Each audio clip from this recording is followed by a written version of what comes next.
ఎయిర్పోర్ట్లో పోలీసులు అయితే అరెస్ట్ చేశారు. వాస్తవానికి 2024 నవంబర్ టైంలో ఎప్పుడైతే ఈ లిక్కర్ స్కామ్ కేసు విచారణ ప్రారంభమైందో ఆ సమయంలోనే విదేశాలకు పారిపోయాడు. అయితే ఇక్కడ విదేశాలలో ఎక్కువ రోజులు ఉండటం సాధ్యపడకపోవటం ఒకటి, గతంలో బెయిల్ పిటిషన్ ఆల్రెడీ సుప్రీంకోర్టులో వేస్తే దాన్ని తిరస్కరించడమే కాకుండా ఇమీడియట్గా లొంగిపోమని చెప్పి సుప్రీంకోర్టు వార్న్ చేయడంతో తప్పని పరిస్థితుల్లో శ్రీలంక మీదుగా ఇండియా వచ్చి నిన్న శంషాబాద్ ఎయిర్పోర్ట్లో దిగగానే ఆల్రెడీ లుకౌట్ నోటీస్ ఉన్న నేపథ్యంలో అక్కడ ఇమ్మిగ్రేషన్ అధికారులు పట్టుకుని తర్వాత పోలీసులకు సమాచారం ఇస్తే వెళ్ళి సిట్ అధికారులు అయితే హ్యాండ్ ఓవర్ చేసుకున్నారు. ఈరోజు నాకు తెలిసి ఏసీబీ కోర్టులో హాజరుపరుస్తారు. ఈ A9గా ఉన్నటువంటి వ్యక్తి ఎవరయ్యా అంటే రాజ్ కసిరెడ్డికి కీలక సహచరుడు. ఏదైతే డొల్ల కంపెనీలు సృష్టించి ధనాన్ని దారి మళ్లించారో, లిక్కర్ స్కామ్ ధనాన్ని దారి మళ్లించారో, దీని మొత్తానికి తెర వెనకుండి నడిపినటువంటి వ్యక్తే ఈ కిరణ్ కుమార్ రెడ్డి అనే ఒక వ్యక్తి. వాస్తవానికి మంచి చదువుకున్న స్టూడెంట్, ఐఐటి ఖరగ్పూర్లో ఇంజనీరింగ్ పూర్తి చేశాడు. వాళ్ళ నాన్న కూడా ఏపీ పోలీస్ డిపార్ట్మెంట్లో కానిస్టేబుల్గా పనిచేస్తున్నటువంటి పరిస్థితి. సో అలాంటి ఉన్నతమైన కుటుంబంలో పుట్టి అంత బాగా చదువుకుని చివరికి రాజ్ కసిరెడ్డితో చేతులు కలిపి ఈరోజు లిక్కర్ స్కామ్ నిందితులలో ఒకటిగా మారి ఈరోజు పోలీసుల చేత కటకటాల్లోకి వెళ్లాల్సినటువంటి పరిస్థితి. ఇంకా ట్విస్ట్ ఏంటో తెలుసా, ఇతను మాత్రమే కాదు, ఇతనితో పాటు చదువుకున్నటువంటి కొంతమంది ఐఐటి స్టూడెంట్స్ను కూడా ఈ లిక్కర్ స్కామ్లో ఇన్వాల్వ్ చేశాడు. అంటే వేరు పనుల కోసం, ఫర్ ఎగ్జాంపుల్ లేబుల్స్ కోసమో లేదా ముడి సరుకు కోసమో ఇలా కొన్ని పనుల కోసం కొంతమంది వ్యక్తులను నియమించుకోవాలి కదా. అలాగే ఈ లిక్కర్ స్కామ్కి సంబంధించి అలాగే డొల్ల కంపెనీలు సృష్టించి ధనాన్ని దారి మళ్లించడం, ఇలాంటి కొన్ని పనులకు తినతో పాటు చదువుకున్నటువంటి తన మిత్రులైనటువంటి కొంతమంది ఐఐటి స్టూడెంట్స్ను కూడా ఈ లిక్కర్ స్కామ్లో ఇరికించినటువంటి గనుడు ఎవరయ్యా అంటే ఈ వ్యక్తే. ఈ మొత్తం ఎంటైర్ డొల్ల కంపెనీల లింకు మొత్తం కూడా తెలిసినటువంటి వ్యక్తే ఈ కిరణ్ కుమార్ రెడ్డి. సో దాంతో పోలీసులు లుకౌట్ నోటీసులు ఇచ్చారు. ఆ రోజు నుంచి ఈ రోజు వరకు, అంటే దాదాపుగా 2 ఏళ్ళు అవుతుంది, ఇంకా నెల 2 నెలలు ఆగితే 2 ఏళ్ళు అవుద్ది. 2 ఏళ్ల నుంచి విదేశాలలోనే ఉంటూ మొన్న ఏం చేశాడంటే సుప్రీంకోర్టులో ఒక బెయిల్ పిటిషన్ వేసుకున్నాడు. నేను ఇండియా వచ్చేస్తాను కానీ ఇమీడియట్గా నాకు అరెస్ట్ చేయకుండా నాకు రక్షణ కావాలంటే సుప్రీంకోర్టు తిరస్కరించింది. లిక్కర్ స్కామ్ నిందితుల్లో కీలక వ్యక్తిగా ఉన్నాడు, అలాగే రాజు కసిరెడ్డికి అనుచరుడుగా ఉన్నాడు కాబట్టి ఎట్టి పరిస్థితుల్లో ముందస్తు బెయిల్ ఇవ్వటం కుదరదు అని చెప్పడంతో పాటు మీరు ఎంత త్వరగా లొంగిపోతే అంత మీకే మంచిది అని చెప్పి కోర్టు వార్నింగ్ ఇచ్చింది. సో ఆ వార్నింగ్తో తప్పని పరిస్థితుల్లో, అలాగే విదేశాల్లో కూడా ఎక్కువ రోజులు ఉండలేడు, ఆ పాస్పోర్ట్కు ఒక పరిమితి ఉంటుంది. సో ఏడాదో 2 ఏళ్ళలో పరిమితి ఉంటుంది, ఎందుకంటే మన ఇండియాలో ఉన్నట్టుగా ఇతర దేశాల్లో ఉండలేరు. సో తప్పని పరిస్థితికి ఇండియాకు తిరిగి రావాల్సిన పరిస్థితి, లేకపోతే అక్కడ అరెస్ట్ చేస్తారు. ఆ భయంతో తప్పని పరిస్థితుల్లో నిన్న ఇండియా అయితే రావడం జరిగింది. వచ్చిన వెంటనే శంషాబాద్ ఎయిర్పోర్ట్లో అయితే అరెస్ట్ చేశారు.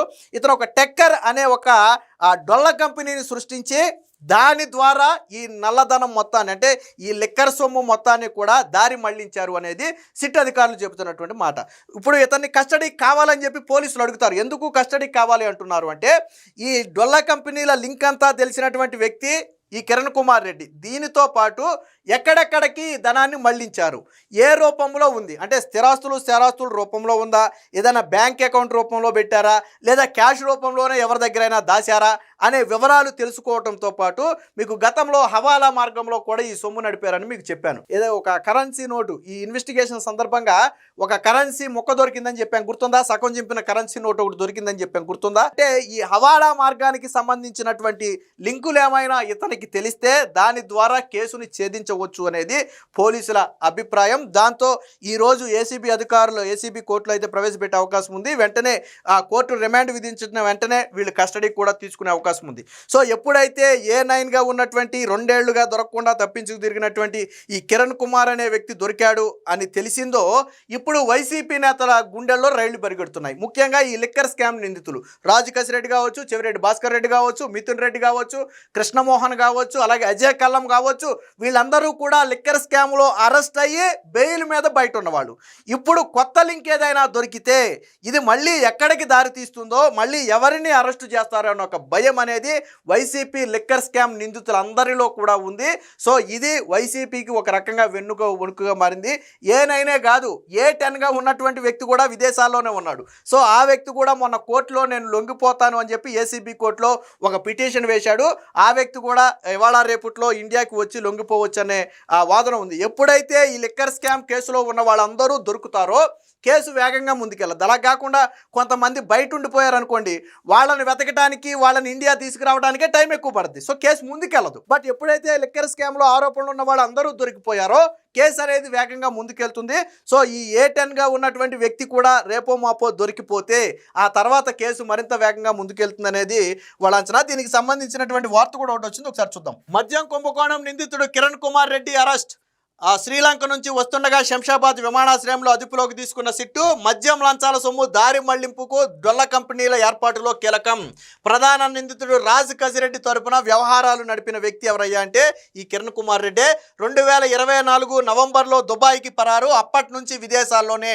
నేడు కోర్టులో హాజరుపరచనున్నటువంటి అధికారులు అని చెప్పి వైకాపా హయాంలో జరిగిన వేల కోట్ల మద్య కుంభకోణం కేసులో కీలక నిందితుడు, మద్యం లంచాల సొమ్మును దారి మళ్లించేందుకు భారీగా డొల్ల కంపెనీలు ఏర్పాటు చేసిన ఈశ్వర్ కిరణ్ కుమార్ రెడ్డి A9గా ఉన్నటువంటి A9ని సిట్ అధికారులు సోమవారం అరెస్టు చేశారు.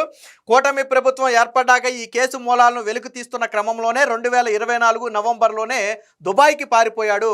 అనంతరం ఆయనపై లుకౌట్ సర్క్యులర్ కూడా జారీ అయింది. అప్పటి నుంచి విదేశాల్లోనే దాక్కున్నాడు. మిగతా నిందితులకు కూడా దుబాయ్లో ఆశ్రయం ఇచ్చాడు. అంటే ఇతనే కాకుండా మిగతా నిందితులకు కూడా తానే దుబాయ్లో ఆశ్రయం ఇచ్చి వాళ్ళను కూడా కాపాడుతూ వచ్చినటువంటి వ్యక్తి.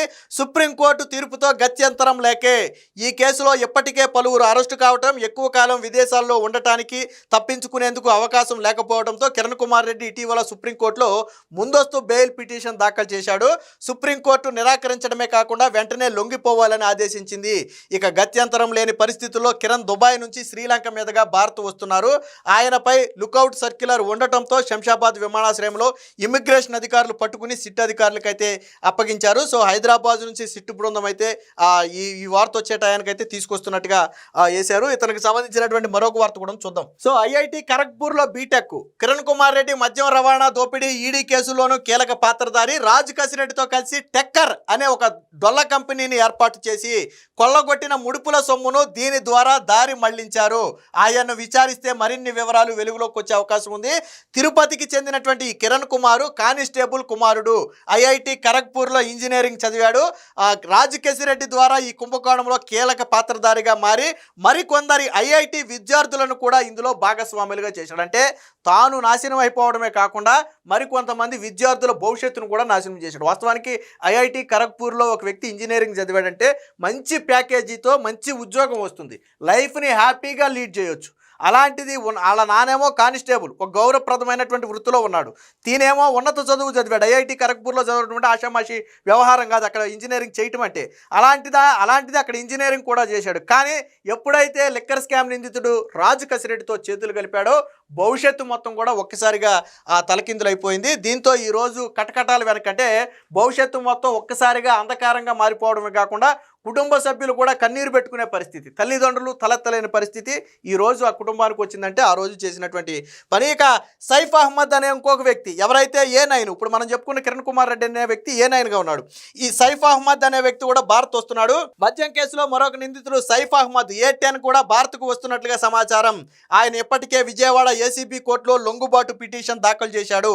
ఈ పిటిషన్పై కోర్టు ఇంకా ఉత్తర్వులు ఇవ్వలేదు. అయినా భారత్కు తిరిగి వస్తున్నట్లుగా తెలిసింది. ఆయన పైన కూడా లుకౌట్ సర్క్యులర్ ఉండటంతో విమానాశ్రయంలోనే సిట్ అధికారులు అదుపులోకి తీసుకునే అవకాశం ఉందని చెప్పారు. అంటే దాదాపుగా ఈ లిక్కర్ స్కామ్లో ఎవరైతే విదేశాలకు పారిపోయిన నిందితులు ఉన్నారో వాళ్ళందరూ కూడా ఒక్కొక్కరిగా బయటకు వస్తున్నారు. ఎందుకంటే ఒక పక్క సుప్రీంకోర్టు తీవ్ర ఆగ్రహం వ్యక్తం చేయడం విదేశాల్లో ఉన్న వారి మీద, రెండవది ఏంటంటే విదేశాల్లో ఎక్కువ రోజులు ఉండే అవకాశం లేకపోవడంతో తప్పని పరిస్థితుల్లో వీళ్ళందరూ కూడా భారత్ వచ్చి ఇప్పుడు లిక్కర్ స్కామ్లో లొంగిపోతున్నారు. ఎప్పుడైతే